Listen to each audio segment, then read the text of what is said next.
இன்னைக்கு மஞ்சள் பூசணிக்காய் வச்சு ஒரு டேஸ்டியான குழம்பு பண்ண போகிறேன். ரொம்ப சிம்பிளாகவே பண்ணலாம். இன்னைக்கு குக் வித் கோமாளியில் ஷக்கீலா மேம் பண்ண ரெசிபி இந்த சுவையான அரசனிக்காய் குழம்பு எப்படி செய்கிறதுன்னு இந்த வீடியோவில் பார்க்கலாம்.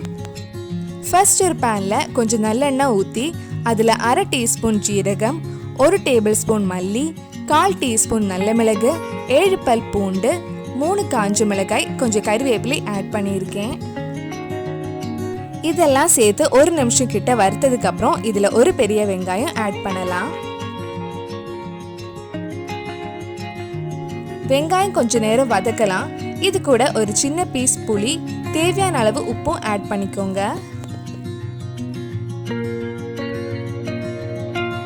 வெங்காயம் கொஞ்சம் வதங்கினதுக்கு அப்புறம் இதில் 3 சின்ன தக்காளி ஆட் பண்ணுறேன். தக்காளி நல்லா வேகிற வரைக்கும் வதக்கலாம். தக்காளி நல்லா வதங்கினதுக்கு அப்புறம் ஆஃப் பண்ணிட்டு கொஞ்ச நேரம் ஆற வைக்கலாம்.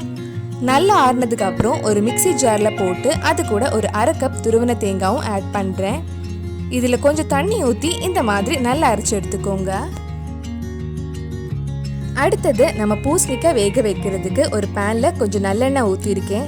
அதில் 1/4 டீஸ்பூன் வெந்தயம், கொஞ்சம் காய் பொடி, கடுகு, 2 காஞ்ச மிளகாய், கொஞ்சம் கறிவேப்பிலை போட்டிருக்கேன்.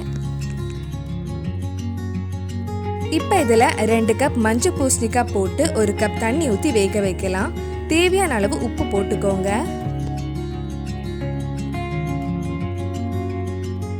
இது ஒரு 20 நிமிஷம் மூடி வச்சு நல்லா வேக வைக்கலாம்.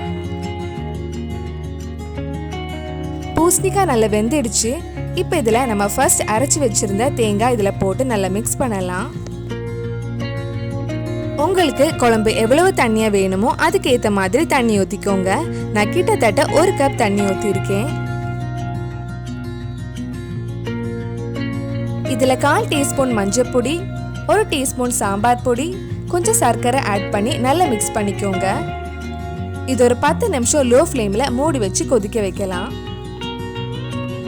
குக் வித் கோமாளிலேருந்து நிறைய டேஸ்டியான ரெசிபிஸ் உங்களுக்கு பார்க்கணுன்னா அதோட லிங்க் கீழே டிஸ்கிரிப்ஷன் பாக்ஸில் இருக்குது. மறக்காமல் அந்த வீடியோ போய் பாருங்கள். டேஸ்டியான அரசனிக்காய் குழம்பு ரெடி ஆயிடுச்சு. கடைசியாக கொஞ்சம் மல்லி இலை போட்டு ஆஃப் பண்ணிடலாம். கண்டிப்பாக நீங்களும் இந்த சுவையான பூசணிக்காய் குழம்பு உங்கள் வீட்டில் செஞ்சு பாருங்கள். பிடிச்சிருந்த இந்த வீடியோ லைக் பண்ணுங்கள், உங்கள் ஃப்ரெண்ட்ஸ் அண்ட் ஃபேமிலிக்கு ஷேர் பண்ணுங்கள்.